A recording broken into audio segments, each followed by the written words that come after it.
as a heel, you have to work against baby faces back in those days. So you missed opportunities to work with a lot of guys who were heels. Like a guy that sticks out for me is, Ric Flair came there in 91, 92. You didn't get to work with him in the WWF on a huge stage because you were also a heel.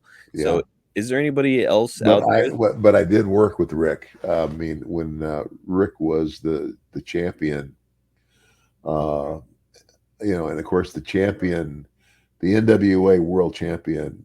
The only place he was ever a baby face would be Charlotte, where that was his home. Hmm. That was his home territory, and I'm not even sure that would that he would have been a baby face there. But I know for the most part, like the Funks were baby faces because they lived there. That was their territory. They owned it. Right. So um, that's where they were baby faces. Everywhere else they wrestled when they were champion, they were a heel because it's like the territories would they would build a guy up. Like you see the guy make the climb.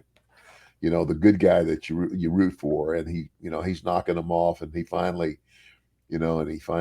beats the top heel in the territory, and whatever. And so and of course that story could go on a longer, or if not, but then when whoever the NWA World Champion came in, he came in to face the top baby face because that's going to be the biggest draw. Yes. It only makes sense. It's like, okay, the world champion's coming in to wrestle Magdog Fashan, who is always a heel. Hmm. That doesn't make any sense. But if that baby face, I mean that heel, even if he's not a heel, the world champion, you put him in the ring with any baby face in the territory, he's automatically going to be a heel because the hometown crowd is going to cheer for their guy. Right. So you know that's what you tried to make happen all the time. Interesting dynamic, and yeah, interesting the possible combinations that were out there that, yeah, you did get to Yeah, work with Rick, but it's, thinking about you as the $1 million man working with Ric Flair. I don't know, that just seems fascinating to me.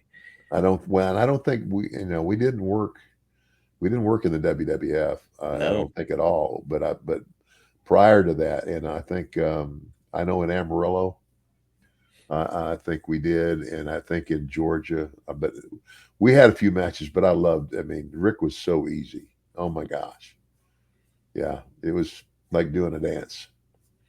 um Dr. Legend has got kind of a related question. Who's the one opponent you dreamed to work a program with that never came into fruition? Anybody Man, stick out? uh,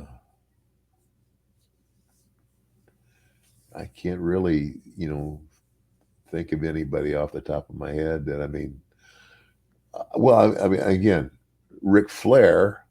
If I had, I again, we wrestled a time or two, but I never had a program with Rick. Hmm. Um, um, Bret Hart and I, we wrestled one time Hmm. and we tore the house down. And there's a guy that I only got to wrestle one time, and I would have loved to have been able to have a program with Bret. Um, Again, because we came from the same psychology of the business, Yes. what it is, and we were both like workers. It was like, it was kind of like watching a movie.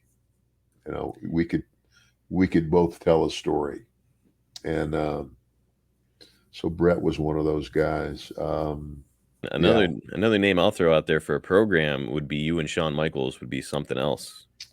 yeah, and I worked with Sean when he was, probably when he first started, when he was in the dress. The first time I saw him was in the dressing room at Mid South when he came in to work for Bill Watts. But Did you see the potential in him to rise to the main event? I did, yeah, I did. I mean, I never saw him. I didn't. get the opportunity to see him interview much at the time because he was brand new and he wasn't in a spot where he would be interviewed yet. Right, just an enhancement talent whenever you worked with Yeah, him. yeah. But yeah, he had it.